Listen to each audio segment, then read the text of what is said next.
देवों में देव,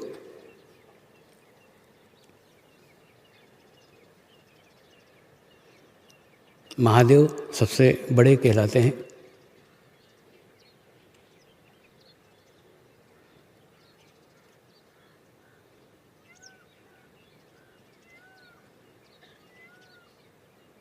वो इसलिए भी बड़े हुए हैं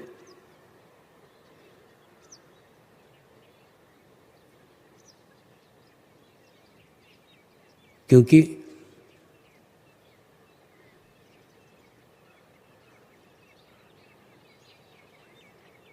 व्यवस्था, सत्ता, पुण्यवान, पापी, देव, राक्षस, अच्छा, बुरा, इन सब सीमाओं से, सब परिभाषा से वो काफ़ी ऊपर थे। उनको देवों ने भी प्रसन्न किया है और वर प्राप्त किए हैं, और राक्षसों ने भी प्रसन्न किया है और वर प्राप्त किए।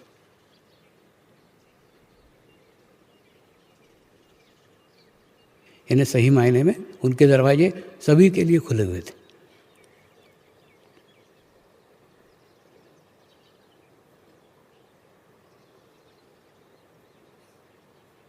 इसीलिए उन्हें भोलानाथ कहते हैं। एकदम भोले थे, एकदम सरल थे।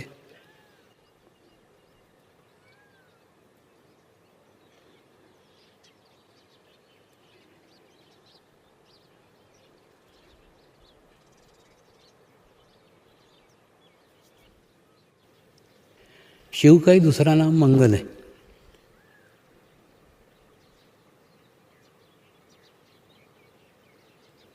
जो आपका संबंध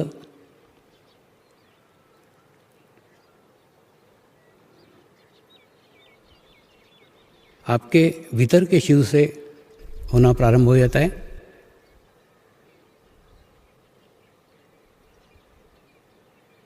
तो आपके जीवन में मंगल ही मंगल होना प्रारंभ हो जाता है।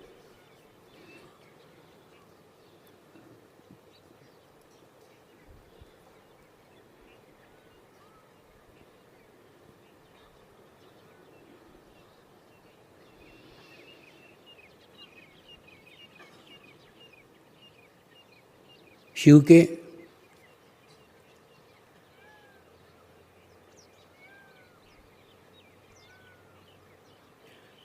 बाह्य स्वरूप तक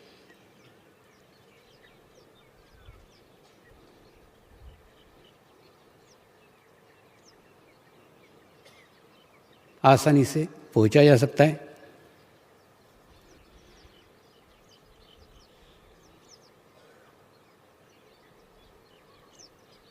लेकिन शिव के भीतरी स्वरूप तक एक रूप है और एक स्वरूप है।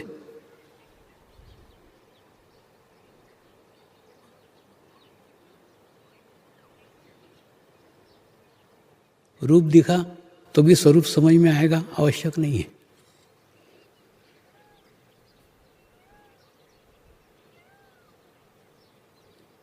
क्योंकि रूप का भी अपना एक आवामंडल होता है, रूप का भी अपना एक प्रकाश होता है, रूप का भी अपना एक दायरा होता है।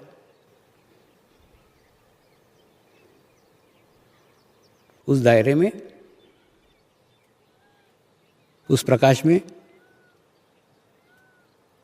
जैसे हम पहुँचते हैं, आंखें चकाचौंध हो जाती है।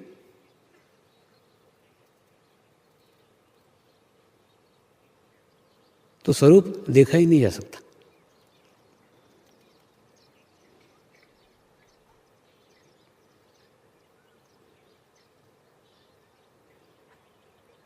शिव का रूप दिख गया तो भी स्वरूप नहीं समझ में आएगा।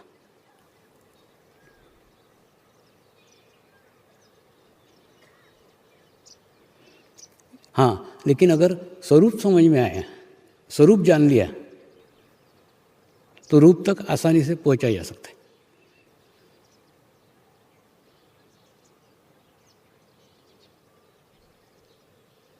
रूप जानना आसान है, स्वरूप जानना कठिन है।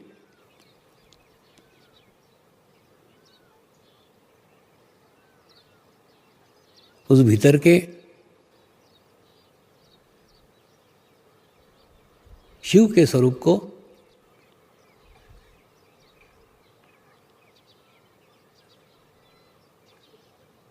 दिखाने वाला, उस भीतर के शिव के स्वरूप तक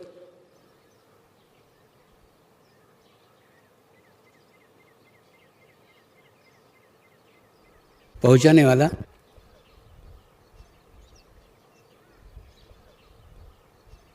शिव स्वरूप ही हो सकता है, जो उस शिव के स्वरूप से एकाकार हो गया है, जिसका अलग अस्तित्व कुछ रह ही नहीं गया है।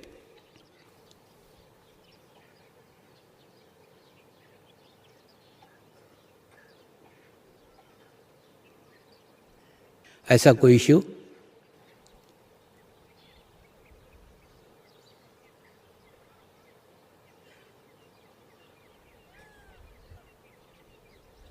आपके जीवन में आए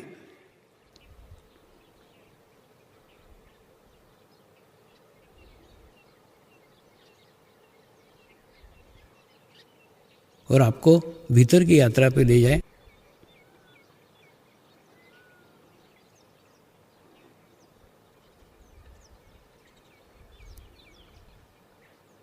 और वो भीतर के यात्रा पे ले जाने के लिए अधिकृत हो।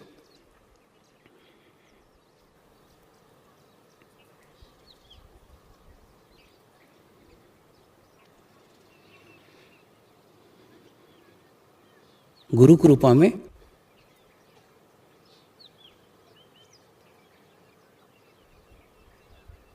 भीतर की यात्रा पे भी पहुंचा जा सकता है, लेकिन भीतर की यात्रा पे जाना और भीतर की यात्रा पे ले जाना, इसमें जमीन आसमान का अंतर है।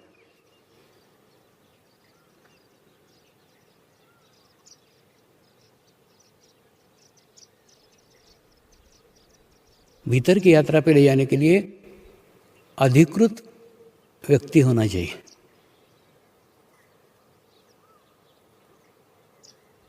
अधिकृत व्यक्ति होना चाहिए, अधिकृत समय होना चाहिए,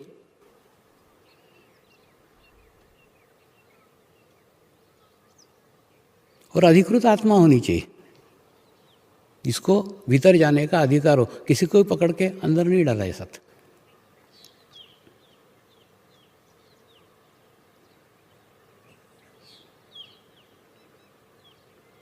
इस भीतर के शिव के बारे में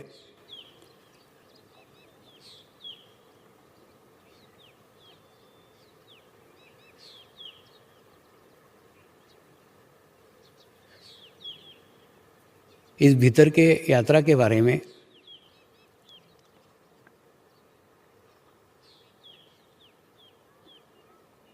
और इस भीतर के यात्रा के आनंद के बारे में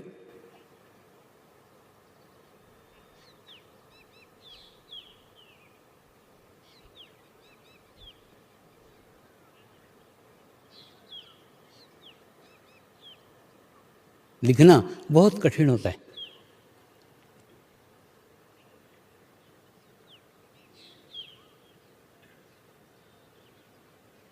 इसलिए कठिन होता है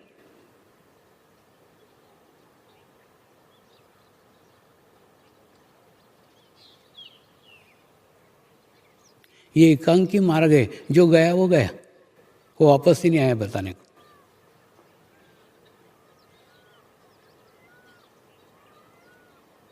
वन वे ट्रैफिक है।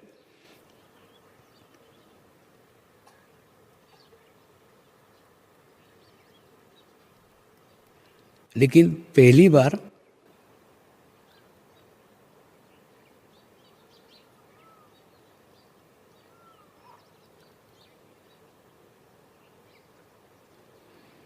सार्वजनिक रूप से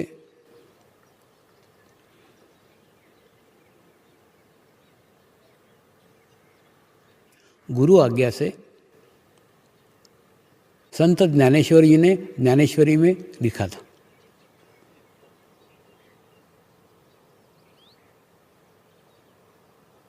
खूब विस्तृत रूप में लिखा था।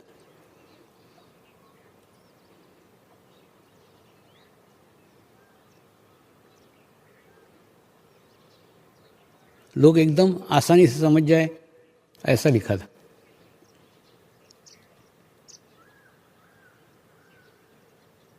और लोग आसानी से समझे इसी उद्देश्य से लिखा था।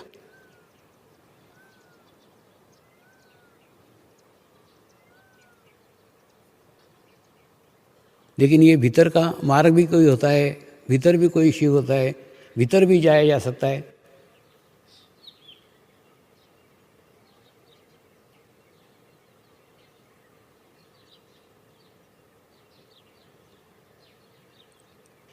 ये सामान्य मनुष्य को पता ही नहीं था।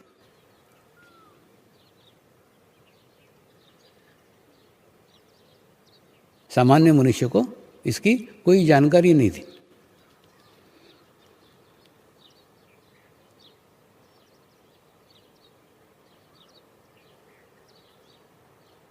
इसलिए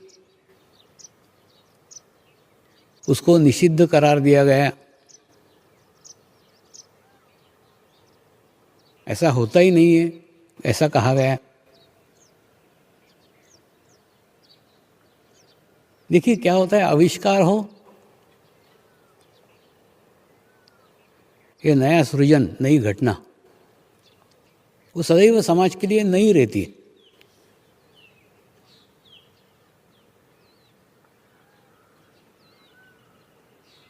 और हर दफे एक नकारात्मक दृष्टिकोण से उसकी ओर देखा जाता है।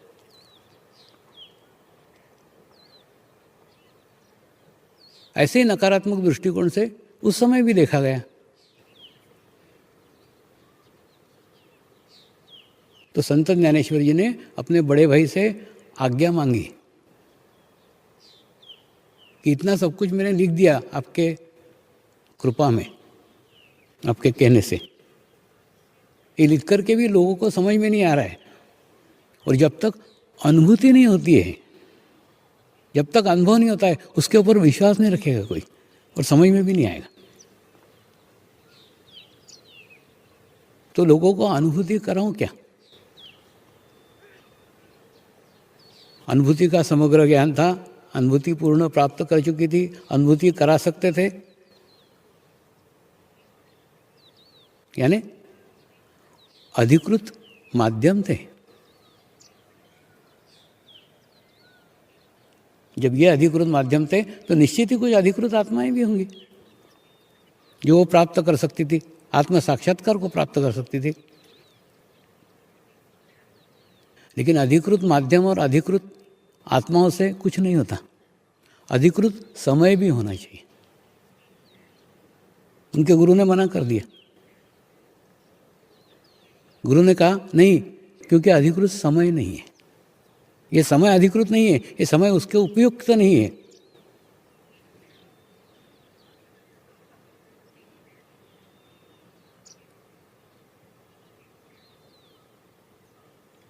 इसलिए अनुभूति नहीं करा सकता।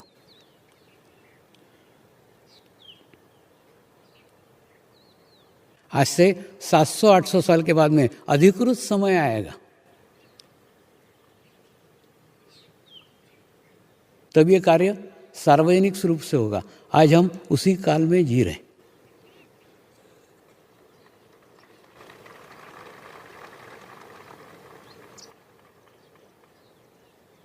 यानी अधिकृत समय भी कितना महत्वपूर्ण है, समझो।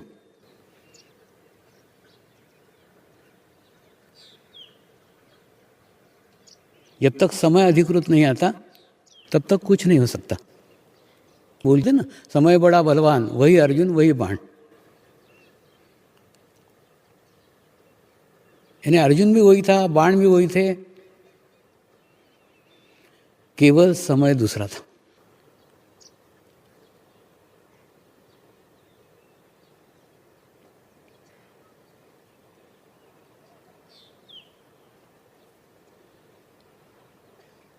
ये आत्मज्ञान का मार्ग ये आत्मज्ञान का रास्ता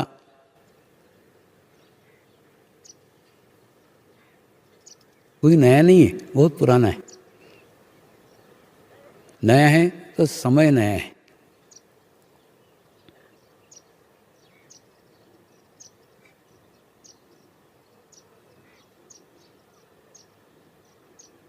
जब तक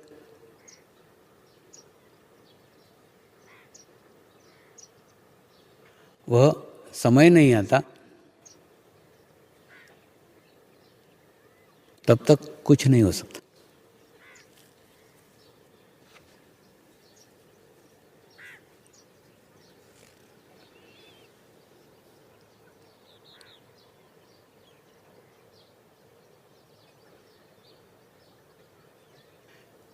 वो समय आ गया था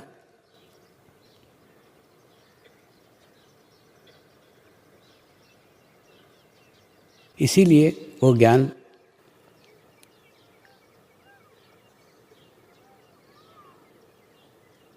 समाज में बाहर आया।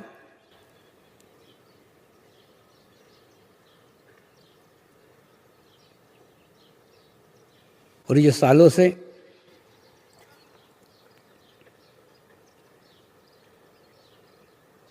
हिमालय में स्थित था। वो स्थित ज्ञान सर्वसामान्य मनुष्य तक पहुंचा।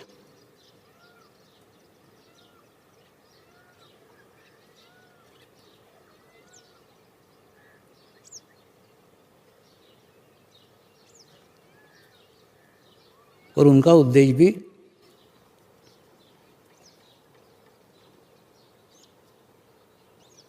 सर्वसामान्य मनुष्य तक पहुंचाना ही था।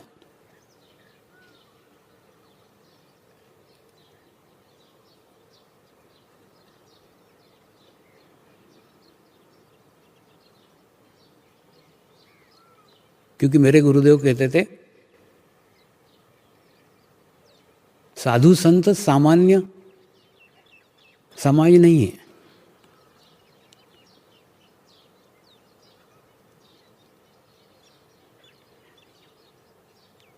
और परमात्मा की अनुभूति पे किसी का एकाधिकार नहीं है।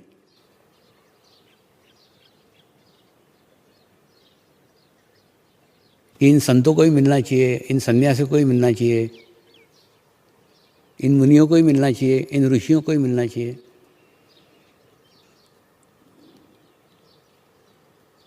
ऐसा किसी का भी एकाधिकार नहीं है। सर्वसामान्य समाज तक वो पहुंचना चाहिए।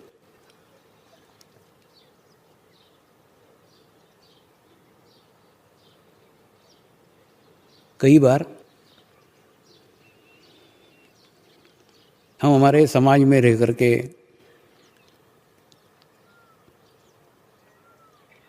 हम हमारे घर में रह करके हम हमारे गृहस्थी में रह करके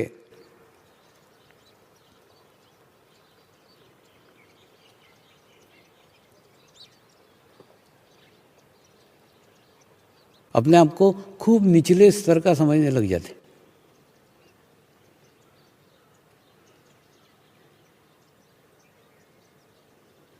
और कई बार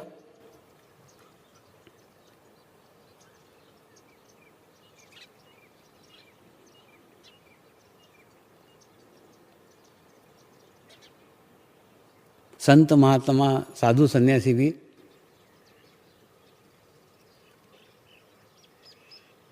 अपनी बोलचाल में बोलते हैं गृहस्थी यानी जी का जंजाल है, गृहस्थी यानी कोयले की खदान है।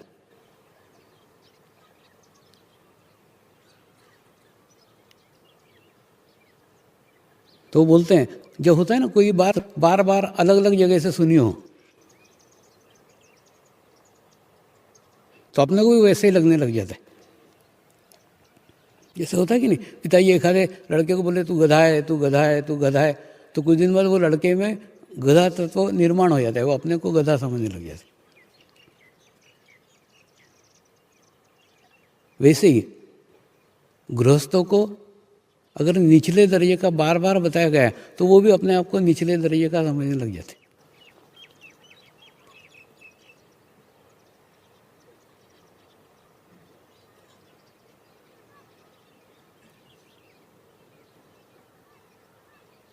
लेकिन वास्तव में देखा जाए तो मर्वेश्वर के राज्य में सब समान है, सब एक जैसे हैं, कोई ऊंचा नहीं है, कोई नीचा नहीं।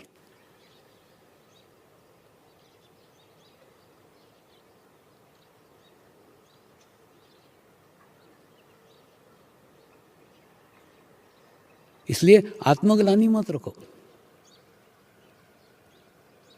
कि हम गृहस्थ हैं, हम गृहस्थी में हैं, हम प्रगति नहीं कर सकते, हम प्रोग्रेस नहीं कर सकते, हम आध्यात्मिक प्रगति नहीं कर सकते। इसका गृहस्थी से कुछ लेना देना नहीं है। आपकी शुद्ध इच्छा होनी चाहिए।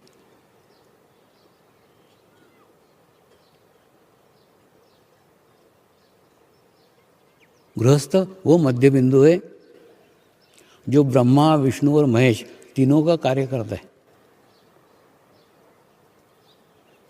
ये तीनों शक्तियाँ अगर टिकी हुई है तो आप ही के ऊपर टिकी हुई है। ये संसार चल रहा है और बढ़ रहा है तो आप ही के ऊपर बढ़ रहा है।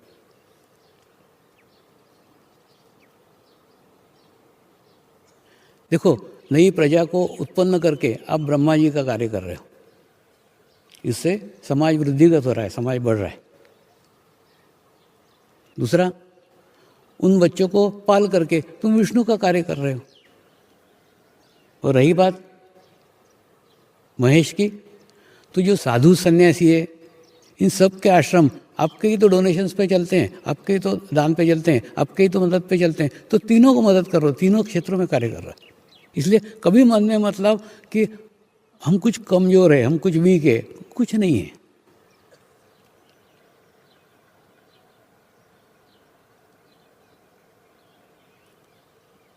और आत्म साक्षात्कार का ज्ञान आप तक पहुँचे, ये मेरी गुरु की इच्छा है।